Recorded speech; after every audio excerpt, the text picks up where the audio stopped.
माता का हृदय जो प्रेमचंद जी द्वारा लिखी कहानी है उसको मैं पढ़ने जा रहा हूँ। माता का हृदय, मुंशी प्रेमचंद जी द्वारा लिखित कहानी। माधवी की आंखों में सारा संसार अंधेरा हो रहा था। कोई अपना मददगार न दिखाई देता था, कहीं आशा की झलक न थी। उस निर्धन घर में वह अकेली पड़ी रोती थी और कोई आंसू पोंछने वाला न था। उसके पति को मरे हुए 22 वर्ष हो गए थे। घर में कोई संपत्ति न थी। उसने न जाने कितने तकलीफ़ों से अपने बच्चे को पाल पोस कर बड़ा किया था। वही जवान बेटा आज उसकी गोद से छीन लिया गया था। और छीनने वाला कौन था और छीनने वाले कौन थे? अगर मृत्यु ने छीना होता तो वह सब्र कर लेती। मौत से किसी को द्वेष नहीं होता, मगर स्वार्थियों के हाथों यह अत्याचार असह्य हो रहा था। इस घोर संताप की दशा में उसका जी रह रहकर इतना विकल हो जाता कि इसी समय चलूं और उस अत्याचारी से इसका बदला लूं जिसने उस पर यह निष्ठुर आघात किया है। मारूं या मर जाऊं, दोनों ही में संतोष हो जाएगा। कितना सुंदर, कितना होनहार बालक था। यही उसके पति की निशानी, उसके जीवन का आधार, उसकी उम्र भर की कमाई थी। वही लड़का इस वक्त जेल में पड़ा न जाने क्या क्या तकलीफ़ें झेल रहा होगा। और उसका अपराध क्या था? कुछ नहीं। सारा मोहल्ला उस पर जान देता था। विद्यालय के अध्यापक उस पर जान देते थे। अपने बेगाने सभी तो उससे प्यार करते थे। कभी उसकी कोई शिकायतें सुनने ही में नहीं आई। ऐसे बालक की माता होने पर अन्य माताएं उसे बधाई देती थी। कैसा सज्जन, कैसा उदार, कैसा परमार्थी। खुद भूखों सो रहे, मगर क्या मजाल कि द्वार पर आने वाले अतिथि को रूखा जवाब दे। ऐसा बालक क्या इस योग्य था कि जेल में जाता? उसका अपराध यही था। वह कभी कभी सुनने वालों को अपने दुखी भाइयों का दुखड़ा सुनाया करता था। अत्याचार से पीड़ित प्राणियों की मदद के लिए हमेशा तैयार रहता था। क्या यही उसका अपराध था? दूसरों की सेवा करना भी अपराध है? किसी अतिथि को आश्रय देना भी अपराध है? इस युवक का नाम आत्मानंद था। दुर्भाग्यवश उसमें वे सभी सद्गुण थे जो जेल के द्वार खोल देते हैं। वह निर्भीक था, स्पष्टवादी था, साहसी था, स्वदेश प्रेमी था, निस्वार्थ था, कर्तव्यपरायण था। जेल जाने के लिए इन्हीं गुणों की जरूरत है। स्वाधीन प्राणियों के लिए वे गुण स्वर्ग का द्वार खोल देते हैं, पराधीनों के लिए नरक के। आत्मानंद के सेवा कार्य ने, उसकी विक्ताओं ने और उसकी राजनीतिक लेखों ने उसे सरकारी कर्मचारियों की नज़र में चढ़ा दिया था। सारा पुलिस विभाग नीचे से ऊपर तक उससे सतर्क रहता था। सबकी निगाहें उस पर लगी रहती थी। आखिर जिले में एक भयंकर डाके ने उन्हें इच्छित अवसर प्रदान कर दिया। आत्मानंद के घर की तलाशी हुई। कुछ पत्र और लेख मिले जिन्हें पुलिस ने डाके का बीजक सिद्ध किया। लगभग 20 युवकों की एक टोली फांस ली गई। आत्मानंद इसका मुखिया ठहराया गया। शहादतें हुई। इस बेकारी और वीरानी के ज़माने में आत्मा से ज़्यादा सस्ती और कौन वस्तु हो सकती है?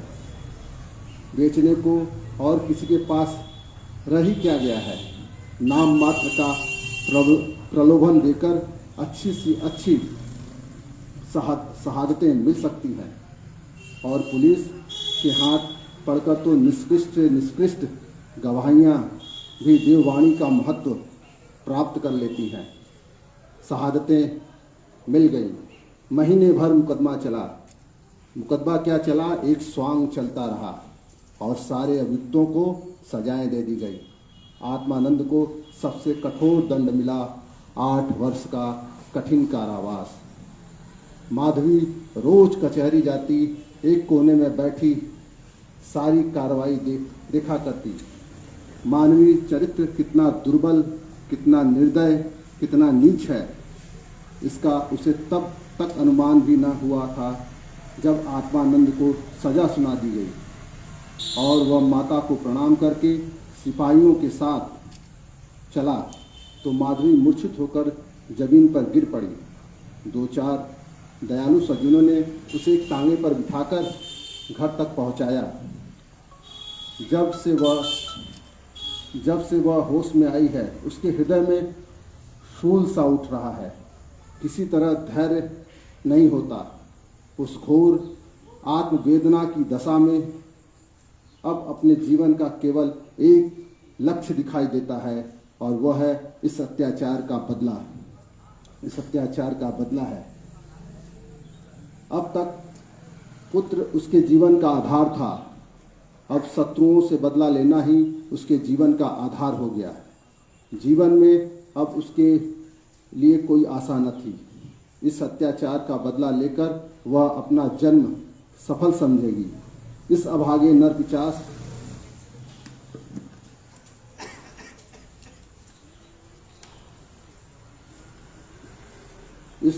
नरपिशाच बागीची ने जिस तरह उसे रक्त के आंसू रुलाए हैं, उसी भांति यह भी उसे रुलाएगी। नारी हृदय कोमल है, लेकिन केवल अनुकूल दशा में। जिस दशा में पुरुष दूसरों को दबाता है, स्त्री शील और विनय की देवी हो जाती है। लेकिन जिसके हाथों अपना सर्वनाश हो गया हो, उसके प्रति स्त्री को पुरुष से कम घृणा और क्रोध नहीं होता। अंतर इतना है कि पुरुष शस्त्रों से काम लेता है, स्त्री कौशल से। रात भीगती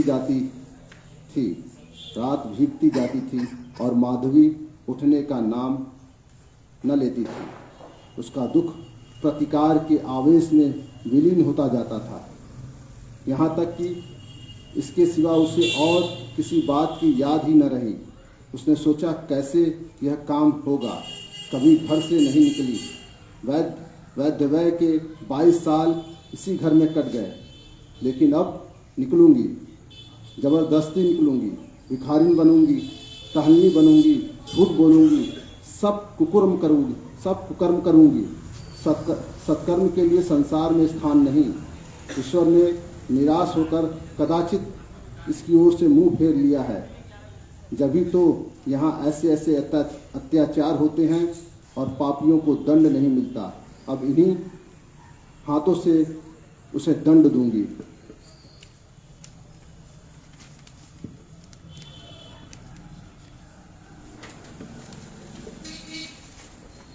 संध्या का समय था। लखनऊ के एक सजे हुए बंगले में मित्रों की महफिल जमी हुई थी। गाना बजाना हो रहा था। एक तरफ आतिशबाजियां रखी हुई थी, दूसरे कमरे में मेजों पर खाना चुना जा रहा था। चारों तरफ पुलिस के कर्मचारी नजर आते थे। वह पुलिस के सुपरिटेंडेंट मिस्टर बागीची का बंगला है। कई दिन हुए उन्होंने एक माकेर का मुकदमा जीता था। अफसरों ने खुश होकर उनकी तरक्की कर दी थी और उसी की खुशी में यह उत्सव मनाया जा रहा था। यहाँ आए दिन ऐसे उत्सव होते रहते थे। मुफ्त के गवैये मिल जाते थे, मुफ्त की आतिशबाजी, फल और मेवे और मिठाइयाँ आधे दामों पर बाजार से आ जाती थी और चट दावत हो जाती थी। दूसरों के जहाँ 100 लगते थे, वहाँ इनके 10 से काम चल जाता था। दौड़ धूप करने को सिपाहियों की फौज थी ही। और यह माकेर का मुकदमा क्या था? वह जिसमें निरपराध युवकों को बनावटी शहादत से जेल में ठूस दिया गया था। वह जिसमें निरपराध युवकों को बनावटी शहादत से जेल में ठूस दिया गया था। गाना समाप्त होने पर लोग भोजन करने बैठे। बेगार के मजदूर और पल्लेदार जो बाजार से दावत और सजावट का सामान लाए थे, रोते या दिल में गालियां देते चले गए थे। एक बुढ़िया अभी तक द्वार पर बैठी हुई थी। अन्य मजदूरों की तरह वह भुनभुना कर काम न करती थी। हुक्म पाते ही खुशदिल मजदूर की तरह दौड़ दौड़ कर हुक्म बजा लाती थी। यह माधवी थी जो इस समय मजदूरी का वेश धारण करके अपना घातक संकल्प पूरा करने आई थी। मेहमान चले गए, महफिल उठ गई, दावत का सामान समेट दिया गया, चारों ओर सन्नाटा छा गया, लेकिन माधवी अभी तक यहीं बैठी थी। सहसा मिस्टर बागची ने पूछा, बूढ़ी तू यहाँ क्यों बैठी है? तुझे कुछ खाने को मिल गया? माधवी, हाँ हुजूर, मिल गया। बागीची, तो जाती क्यों नहीं? माधवी, कहाँ जाऊँ सरकार, मेरा कोई घर द्वार थोड़े ही है। हुक्म हो तो मैं यहीं पड़ी रहूँ, पाव भर आटे की परवस्ती हो जाए हुजूर। बागीची, नौकरी करेगी? माधवी, क्यों न करूँगी सरकार, यही तो चाहती हूँ। बागीची, लड़का खिला सकती है? माधवी, हाँ हुजूर, वह मेरे मन का काम है। बागीची, अच्छी बात है, तू आज ही से रह जा, घर में देख जो काम बताएं वह कर।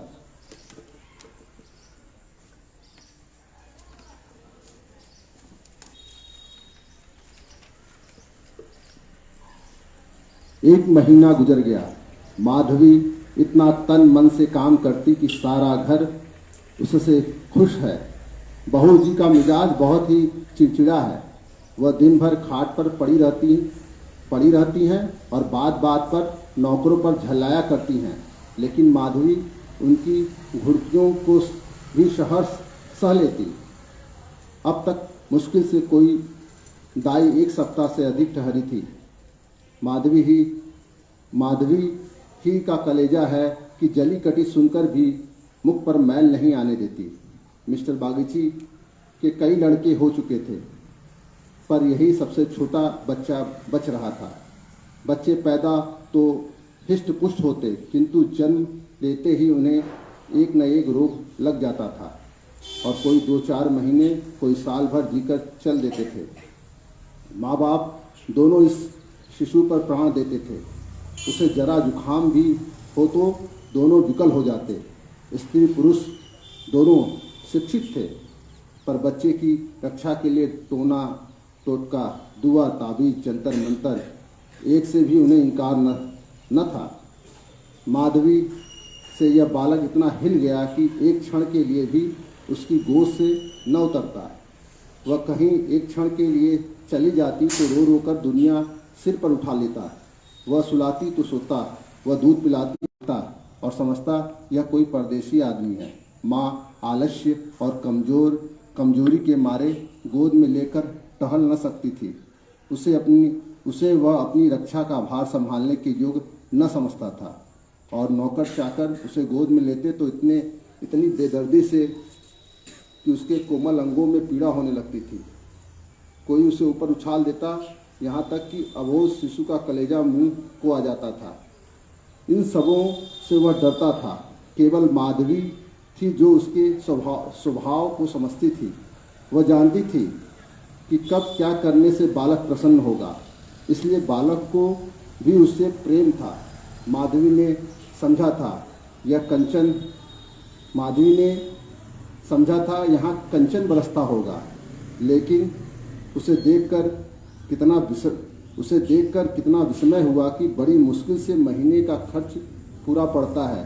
नौकरों से एक एक पैसे का हिसाब लिया जाता था और बहुधा आवश्यक वस्तुएं भी टाल दी जाती थी। एक दिन माधवी ने कहा, बच्चे के लिए कोई तेज गाड़ी क्यों नहीं मंगवा देती?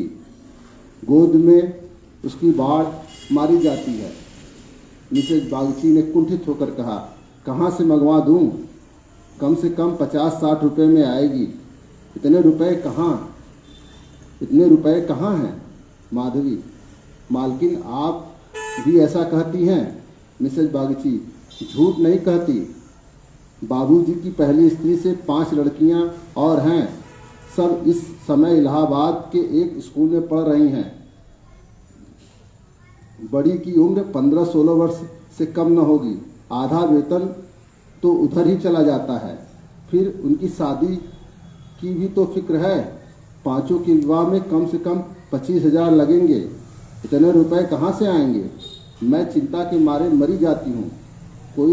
मुझे कोई दूसरी बीमारी नहीं, केवल यही चिंता का रोग है। माधवी घूस भी तो मिलती है। मिसेज बागची बुढ़िया, ऐसी कमाई में बरकत नहीं होती। यही क्यों सच पूछो तो इसी घूस ने हमारी यह दुर्गति कर रखी है। क्या जाने औरों को कैसे हजम होती है। यहाँ तो जब ऐसे रुपए आते हैं तो कोई न कोई नुकसान भी अवश्य हो जाता है। एक आता है तो 2 लेकर जाता है। बार बार मना करती हूँ, हराम की कौड़ी घर में न लाया करो, लेकिन मेरा कौन सुनता।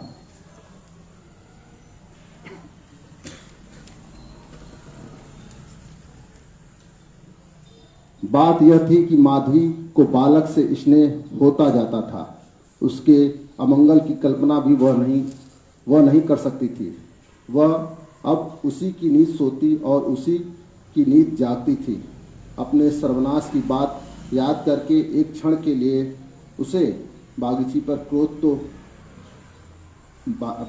क्रोध हो तो आता था और घाव फिर हरा हो जाता था, पर मन पर कुत्सित भाव का अधिपत्य न था।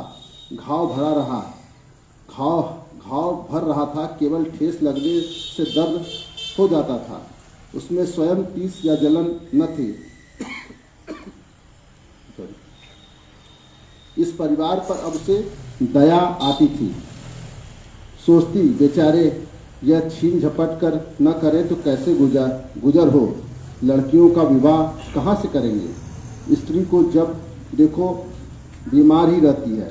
उन पर बाबू जी को 1 बोतल शराब भी रोज चाहिए। यह लोग तो स्वयं अभागे हैं। जिसके घर में 5-5 कवारी कन्याएं हों, बालक होकर मर जाते हों, घरनी सदा बीमार रहती हो, स्वामी शराब का लती हो, उस पर तो यूं ही ईश्वर का कोप है। इनसे तो मैं अभागनी ही अच्छी।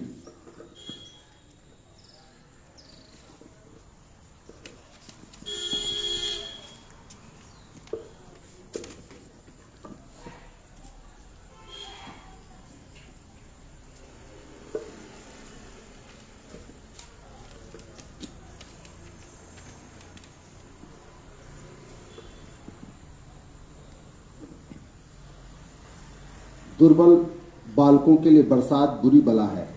कभी खांसी है, कभी ज्वर है, कभी दस्त। जब हवा में शीत भरी हो तो कोई कहाँ तक बचाए। माधवी एक दिन अपने घर चली गई थी। बच्चा रोने लगा तो माँ ने एक नौकर को दे दिया, इसे बाहर से बहला ला।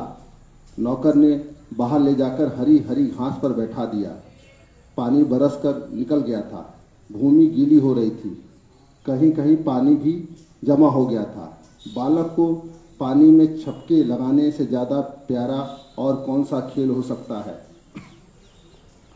खूब प्रेम से उमक कर पानी में लौटने लगा। नौकर बैठा और आदमियों के साथ गपशप करता रहा। इस तरह घंटों गुजर गए। बच्चे ने खूब सर्दी खाई। घर आया तो उसकी नाक बह रही थी। रात को माधवी ने आकर देखा तो बच्चा खांस रहा था। आधी रात के करीब उसके गले से खुरखुर की आवाज़ निकलने लगी। माधवी का कलेजा सन्न हो गया। स्वामी को जगा कर बोली, देखो तो बच्चे को क्या हो गया है। क्या सर्दी वर्दी तो नहीं लग गई? हाँ, सर्दी ही मालूम होती है। स्वामी हक्का बक्का कर उठ बैठी और बालक की खुरखुराहट सुनी तो पांव तले से जमीन निकल गई। यह भयंकर आवाज़ उसने कई बार सुनी थी और उसे खूब पहचानती थी।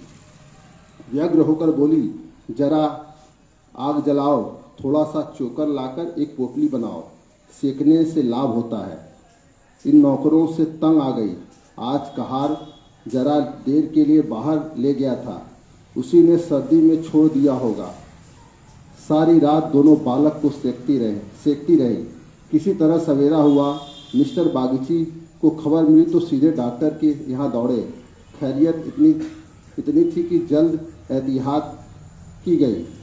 3 दिन में बच्चा अच्छा हो गया, लेकिन इतना दुर्बल हो गया था कि उसे देखकर डर लगता था। सच पूछो तो माधवी की तपस्या ने बालक को बचाया। माता सोती पिता सो जाता, किंतु माधवी की आंखों में नींद न थी। खाना पीना तक भूल गई। देवताओं की मनौती करती थी, बच्चे की बलाएं लेती थी, बिल्कुल पागल हो गई थी। यह वही माधवी है जो अपने सर्वनाश का बदला लेने आई थी। अपकार की जगह उपकार कर रही थी। विष पिलाने आई थी, सुधा पिला रही थी। मनुष्य में देवता कितना प्रबल है। प्रातःकाल का समय था। मिस्टर बागची शिशु के झूले के पास बैठे हुए थे। स्त्री के सिर में पीड़ा हो रही थी। वहीं चारपाई पर लेटी हुई थी और माधवी समीप बैठे बच्चे के लिए दूध गर्म कर रही थी। सहसा बागची ने कहा, बूढ़ा, हम जब तक जिएंगे तुम्हारा यश गाएंगे। तुमने बच्चे को जिला दिया। स्त्री, यह देवी बनकर हमारा कष्ट निवारण करने के लिए आ गई। यह न होती तो न जाने क्या होता। बूढ़ा, तुमसे मेरी एक विनती है। यूं तो मरना जीना प्रारब्ध के हाथ है, लेकिन अपना पौरा भी बड़ी चीज है। मैं अभागनी हूँ। अब तुम्हारे ही पुण्य प्रताप से बच्चा संभल गया। मुझे डर लग रहा है कि ईश्वर इससे हमारे हाथ से छीन न ले। सच कहती हूँ बूढ़ा, मुझे इसको गोद में लेते डर लगता है। इसे तुम आज से अपना बच्चा समझो। तुम्हारा होकर शायद बच जाए। हम अभागे हैं। हमारा होकर इस पर कोई न कोई संकट आता रहेगा। आज से तुम इसकी माता हो जाओ। तुम इसे अपने घर ले जाओ, जहाँ चाहे ले जाओ। तुम्हारी गोद में देकर मुझे फिर कोई चिंता न रहेगी। वास्तव में तुम्हें इसकी माता हो, मैं तो राक्षसी हूँ। माधवी, बहू जी, भगवान सब कुशल करेंगे। क्यों जी इतना छोटा करती हो? मिस्टर बागची, नहीं बूढ़ी माता, इसमें कोई हरज नहीं है। मैं मस्तिष्क से तो इन बातों को ढकोसला ही समझता हूँ, लेकिन हृदय से इन्हें दूर नहीं कर सकता। मुझे स्वयं मेरी माता जी ने एक धोबिन के हाथ बेच दिया था। मेरे 3 भाई मर चुके थे। मैं जो बच गया तो माँ बाप ने समझा बेचने से ही इसका जान बच गई। तुम इस शिशु को पालो।